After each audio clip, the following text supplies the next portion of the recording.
इफिसियों के तीसरे अध्याय के 14 वचन से देखेंगे तो यहाँ वचन हमको मिलता है मसीह का प्रेम। मेरे प्रियो, प्रभु यीशु मसीह हमसे इतना मोहब्बत किया, इतना प्रेम किया कि उसने हमारे खातिर अपना अंतिम रक्त बहा दिया, ताकि जो कोई उस पर विश्वास करे वह नष्ट ना हो परंतु अनंत जीवन को प्राप्त करे। अनंत जीवन प्रवेश देने के लिए जो पिता और हमारे बीच में दीवार था, उस दीवार को यीशु मसीह ने ढा दिया है। वो अति पवित्र स्थान में पहुंचने के लिए हम लायक नहीं थे, लेकिन उस अति पवित्र स्थान में पहुंचने का लायक यीशु मसीह ने बना दिया हमें। कैसे? यीशु मसीह जो अपना अंतिम रक्त कलवरी क्रूस पर बहाया, वो हमारे खातिर, मनुष्यों के खातिर बहाया, ताकि जो कोई उस पर विश्वास करे, जो कोई उस पर विश्वास करे वह नष्ट ना हो परंतु अनंत जीवन को पाए। यीशु मसीह ने हमें एक रास्ता बता दिया है स्वर्ग जाने के लिए, उस रास्ते पर चलना हमें है।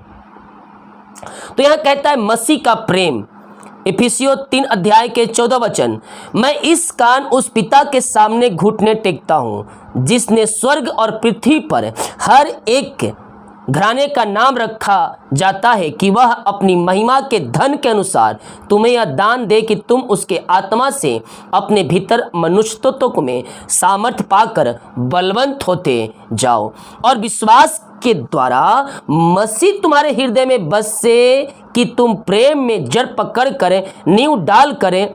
हालेलुया। यहाँ पर वचन हमें देखने को है, वचन के द्वारा परमेश्वर हमसे बातें करता है। यहाँ वचन क्या कहता है? 17 वचन, और विश्वास के द्वारा मसीह तुम्हारे हृदय में बसे। हमारे हृदय में मसीह कैसे बसेगा? विश्वास करने के द्वारा। हालेलुया।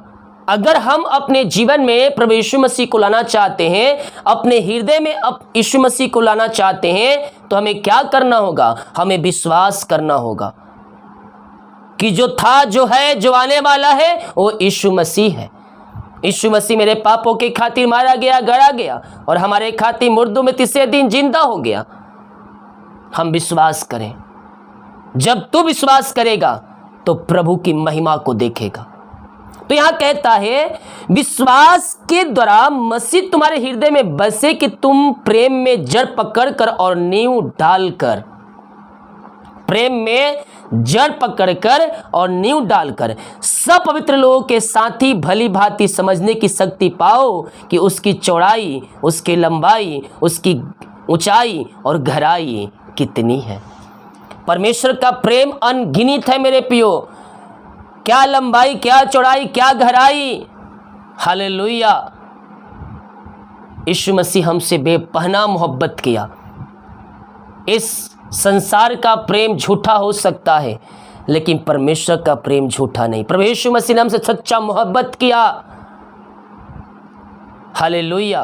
वो हमारे खातिर अपना अंतिम रक्त बहा दिया।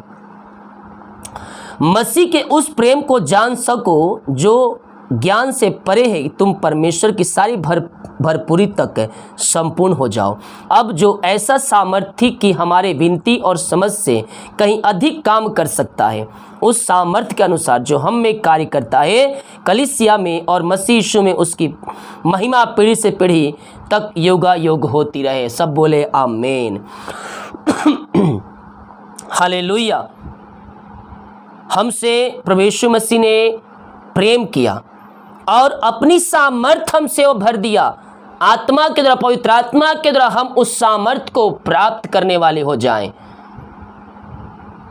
हालेलुया। उसने कहा है मैं तुम्हें अकेला नहीं छोड़ा, मैं तुम्हारे लिए एक सहायक भेजा है। और वो सहायक कौन है? वो सहायक यीशु मसीह है। वो सहायक पवित्र आत्मा है।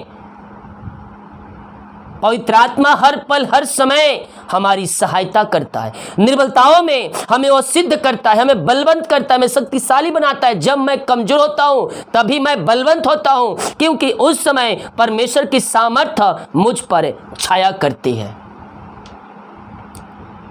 इसीलिए मैं निंदाओं में, दरिद्रों में, कष्टों में, परेशानियों में मैं आनंदित रहूँगा, क्योंकि मेरे अंदर उस समय परमेश्वर की सामर्थ्य कार्य करती है। मसीह में हम आ गए, मसीह में हम सब एक नई सृष्टि बन चुके हैं। पुरानी बातों को त्यागना है। लेकिन अभी भी कुछ मसीह भाई बहन लोग हैं जो पुराने जीवन को जी रहे हैं। मसीह में आने के बावजूद उनका चाल चलन मसीह का जैसा नहीं है। अगर कोई है मसीह को जानने के बाद भी अगर उसके वचन के अनुसार नहीं चल रहा है, तो समय है अपने पापों गुनाहों से फिर कर प्रभु यीशु मसीह के पास आने का, अपने पापों का अंगीकार करने का और उसे जीवन का उद्धारकर्ता स्वीकार करने का, क्योंकि वही है जो तुम्हें सारे पापों से छुटकारा दे सकता है और अनंत जीवन तुम्हें दे सकता है। क्योंकि पृथ्वी के ऊपर आसमान के नीचे कोई दूसरा नाम नहीं दिया गया जिसके द्वारा हम उद्धार को पा सके। इफिसियों 4 अध्याय के 17 वचन, मसीह में नया जीवन। इसीलिए मैं यह कहता हूं और प्रभु में आग्रह करता हूं कि जैसे अन्य जाति लोग अपने मन की अनर्थ रीति पर चलते हैं, तुम अब से फिर ऐसे ना चलो। तुम फिर अब से ऐसी चाल मत चलो जो अविश्वासी लोग जीते हैं, क्योंकि हम मसीह में आ गए हैं और मसीह का स्वभाव हमारे चेहरे पर, हमारे चाल चलन में, हमारे बातों से, हमारे व्यवहार से झलकना चाहिए। तो यहाँ क्या कहता है? अपने मन की अनर्थ रीति पर चलते हैं, तुम अब फिर ऐसे चाल ना चलो। हम पहले शैतान के कब्जे में थे, लेकिन अब शैतान के जंजीरों से आज़ाद होकर हम ज्योति में प्रवेश कर चुके हैं। अंधकार से निकलकर हम ज्योति में अब प्रवेश कर चुके हैं। तो हमें कैसा जीवन जीना है? ज्योति के जैसा। पाप करने वाले पाप ना करें, बीड़ी सिगरेट गुटखा दारू पीने वाले दारू ना पिए, झूठ छल कपट निंदा करने वाले ये सब अपने जीवन से निकाल फेंको और प्रभु की आशीषों को प्राप्त करो, क्योंकि उनकी बुद्धि अंधेर हो गई है और उस अज्ञाता के कारण जो उसमें है, उनके मन की कठोरता के कारण वे परमेश्वर के जीवन से अलग किए हुए हैं।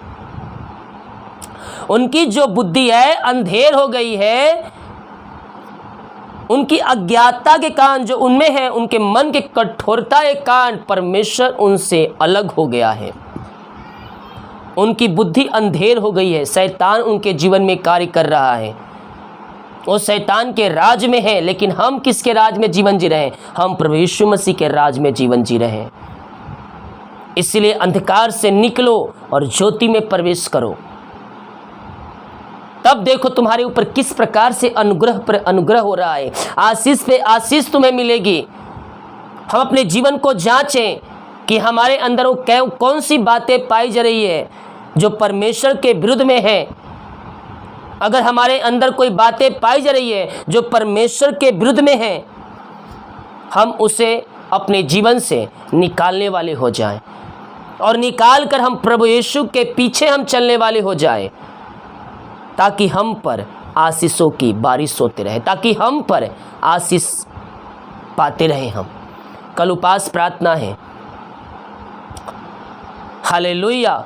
एक बार फिर से, वन तुमने सचमुच उसी की सुनी और जैसा यीशु में सत्य है उसी में सिखाए भी गए कि तुम पिछले चाल चलन के पुराने मनुष्यताओं को जो भरमाने वाली अभिलाषा के अनुसार भ्रष्ट हो जाता है उतार डालो और अपने मन के आत्मिक स्वभाव में नए बनते जाओ और नए मनुष्यों को पहन लो जो परमेश्वर के अनुरूप सत्य की धार्मिकता और पवित्रता से सिरजा गया है। सत्य की धार्मिकता और पवित्रता के साथ सिरजा गया है, उस मनुष्य तत्वों को अपने जीवन में लागू करना है। मसीह में एक नई सृष्टि बनना है। पुरानी बातें बीत गई, देखो सब कुछ नया हो चुका है। इस कारण इफिसियों 4:25 वचन, इस कारण झूठ बोलना छोड़कर हर एक अपने पड़ोसी से सच बोले, क्योंकि हम आपस में एक दूसरे के अंग हैं। क्रोध तो करो पर पाप मत करो। हालेलुया। ये मैं बात अक्सर कहता, क्रोध तो करो बल पाप मत करो। ध्यान से सुनिएगा कि जब हम क्रोधित होते हैं तो पाप कैसे करते हैं। जब हम क्रोधित होते हैं तो पाप कैसे करते हैं। बोलेंगे पास्टर जी कह रहे हैं क्रोधित हो लेकिन पाप मत करो, तो क्या हमें क्रोधित होना है? बिल्कुल होना है क्रोधित। बच्चे गलती करेंगे, गलत कोई काम कर रहा है तो उस पर क्रोध होना है, डांटना है। हालेलुया। तो यह कहता है क्रोध तो करो पर पाप मत करो, सूर्य अस्त होने तक तुम्हारा क्रोध है ना रहे। सबसे बड़ी पॉइंट यही है, क्रोध तो करो लेकिन पाप मत करो, सूर्य अस्त होने तक तुम्हारा जो क्रोध है वह समाप्त होना चाहिए। देखिए क्या कहता है, क्रोध तो करो पर पाप मत करो, सूर्य अस्त होने तक तुम्हारा क्रोध ना रहे। अगर दिन में किसी से मन मुटाव लड़ाई झगड़े हैं तो चाहे वो घर में हो चाहे बाहर हो, सूर्य अस्त होने से पहले मेल मिलाप कर लो, क्योंकि जैसे सूर्य अस्त होता होगा, रात होगा, अंधेरा होगा, शैतान अपना कार्य करना शुरू कर देगा। तो आगे क्या कहता है, और ना शैतान को अवसर दो। शैतान क्या करता है? अवसर को खोजता है। हम और आप एक अवसर खोज सकते हैं लेकिन शैतान उन अवसरों को नहीं खोएगा, उसको लपक लेगा, उसे पकड़ लेगा। इसलिए कहता है शैतान को अवसर ना दो। हम ही देते हैं शैतान को अवसर। हालेलुया। शैतान को अवसर हम ही देते हैं कि वो हमारे जीवन में आए, अटैक करे। कैसे? यहाँ वचन क्या कहता है, क्रोध तो करो पर पाप मत करो, सूर्य अस्त होने तक तुम्हारा क्रोध ना रहे। और जो रहता है तो शैतान अवसर प्राप्त करता है। आप शैतान को ऑटोमेटिक अपने जीवन में क्या कर रहे हैं? निमंत्रण दे रहे हैं कि आज शैतान मेरे साथ मेरे घर में और तू लड़ाई झगड़े करा, और तू बात को बढ़ा, और भी अशांति को फैला। हालेलुया। वचन जैसा कहता है अगर वैसा हम करने वाले हो जाएंगे तो आशीष और चंगाई परमेश्वर हमें देने के लिए तैयार है। सूर्य अस्त होने से पहले हमारा जो क्रोध है वो शांत होना चाहिए और शैतान की सारी युक्तियों को असफल कर दो। शैतान चाहता है कि आप क्रोध का लड़ाई झगड़े में जीवन बिताएं और शैतान इससे प्रसन्न होता है, खुशी होता है, और ये सारी बातों को देखकर वह प्रसन्न रहता है। शैतान को अवसर नहीं देना, उसके बातों को, उसके कार्यों को अपने जीवन से झिड़का दो, भगा दो और जय को प्राप्त करो। हालेलुया।